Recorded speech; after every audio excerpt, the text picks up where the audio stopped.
Hello दोस्तों, नमस्कार, प्रणाम, पहलाग। आपका स्वागत है आज के नई वीडियो, नई ब्लॉग में, नए दिन के साथ।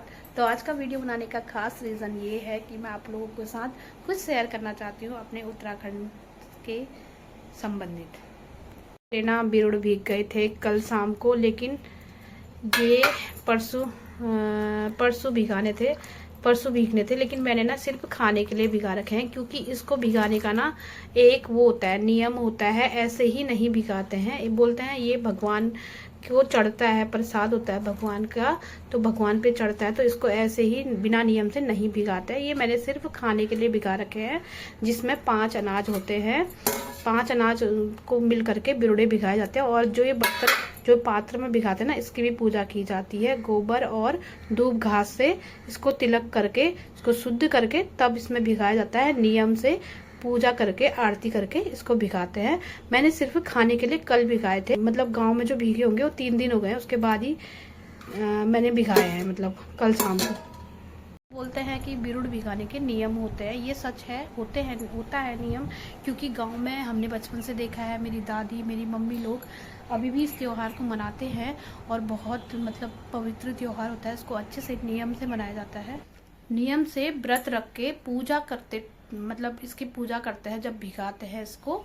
और मैंने सिर्फ खाने के लिए भिगा रखे हैं, क्योंकि हम घर से बाहर रहते हैं, हम अभी मतलब घर से दूर हैं, तो नियम तो मतलब जो भी है, अपना संस्कृति कभी भूलनी नहीं चाहिए। बच्चों को तभी पता चलेगा जब हम उनके सामने ये चीज़ें करेंगे, है ना। बताते रहती हूँ मैं अपने बच्चों को, तो यही है। और अभी चल रहा है 7वीं 8वीं बिरुड़ पंचमी। परसों था बिरुड़ पंचमी, बिरुड़ भीगे आए परसों बिरुड़ पंचमी को बिरुड़, जिसमें 5 अनाज होते हैं, जो मैंने आपको बता दिया है। जिसमें पड़ते हैं चने, मटर और कलू, बोलते हैं कलू, मांस, गैंत, गुरूस। ये 5 या 7 अनाज बना करके इनको भिगाया जाता है। गाने के तीसरे दिन आती है गौरा माता, मतलब गमारा दीदी। गौरा माता मतलब पार्वती माता।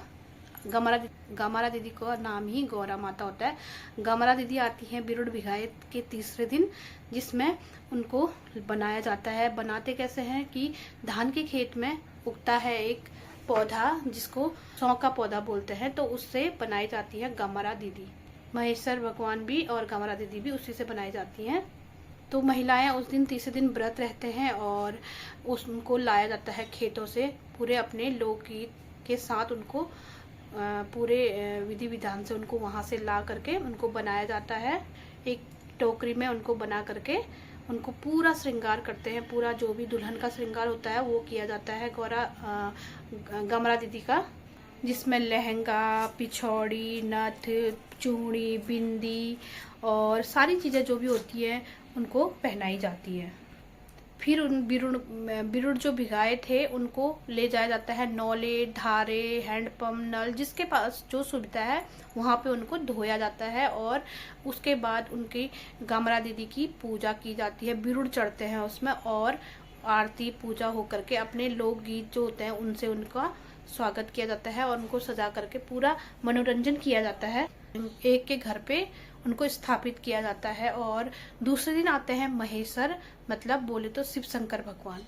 गौरा माता और शिव शंकर भगवान की शादी होती है दूसरे दिन, तो उनको भी ऐसे शादी करते हैं, और अपने जो भी अपने पास है उस हिसाब से धूमधाम से उनकी की जाती है। दूसरे दिन शादी किसी के घर पे या मंदिर पे स्थापित करते हैं, और उनकी धूमधाम से उनकी विदाई करते हैं, जिसमें ना सभी की आंखें भी नम होती हैं, खुशी भी होती है और नम भी आंखें होती है, और भगवान से प्रार्थना करते हैं कि अगले साल फिर से जल्दी आना। तो गौरा माता का ये भव्य त्योहार, ये महापर्व, उत्तराखंड का महापर्व कहते हैं इसको।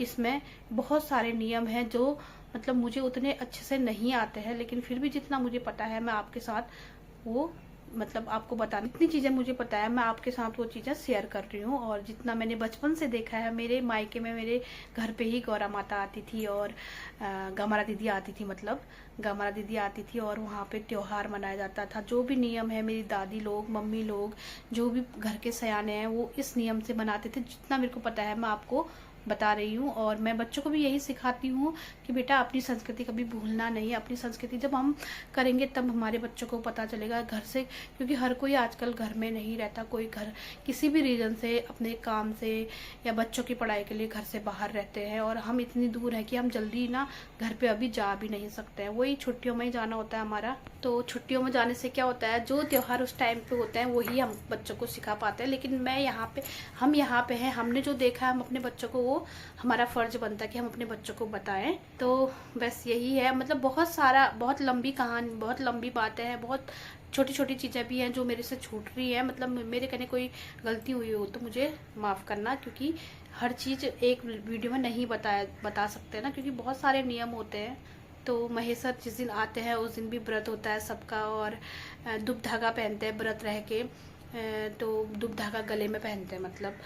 और बहुत बहुत बहुत अच्छा लगता है वो, उसी से ना एक पॉजिटिव वाइब आती है, एक मतलब बहुत सुकून मिलता है जब ऐसे पूजा पाठ वाले चीज़ें हमारे घरों में होते हैं, अपना हमारे गांव में होते हैं ना, बहुत सुकून मिलता है और काफ़ी इंजॉय भी करते हैं और बहुत खुशी भी होती है। जिसमें लड़कियां अपने घर में आती हैं, मायके में आती हैं, शादीशुदा लड़कियां होती हैं जो अपने मायके में बुलाया जाता है उनको, और ये चीज़ें ना बहुत अच्छी लगती हैं। और मेरे मायके में तो बहुत धूमधाम से मनाते थे। और जिस दिन गौरा माता मतलब कामरा दीदी और महेश्वर भगवान की शादी होती थी, तो उस दिन ना हमारे यहाँ पे होता था हिल जतरा। हिल जतरा भी बहुत बहुत बहुत अच्छे से मनाया जाता है। जिनको जो वहाँ से होंगे पहाड़ से, उत्तराखंड से, उनको पता होगा हिल जतरा में क्या क्या होता है।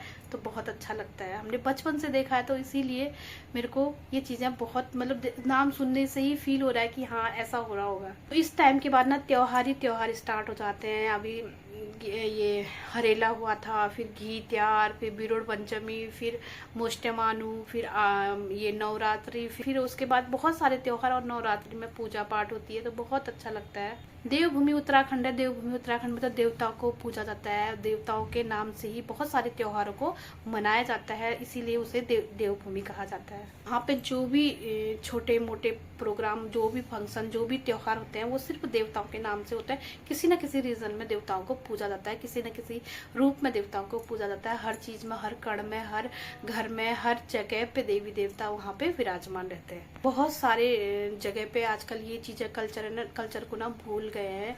हमारा फर्ज बनता है कि हम अपने बच्चों को भी सिखाएं, क्योंकि हमने सीखा है, हमने देखा है, तो हमारे बच्चों को भी सीखना चाहिए और करना चाहिए ये चीजें, है ना। क्योंकि हम बच्चों को नहीं बताएंगे तो हमारे बच्चों को नहीं पता चलेगा, क्योंकि उनको तो हमारा फर्ज बनता है ना, हमको उनको सिखाना चाहिए।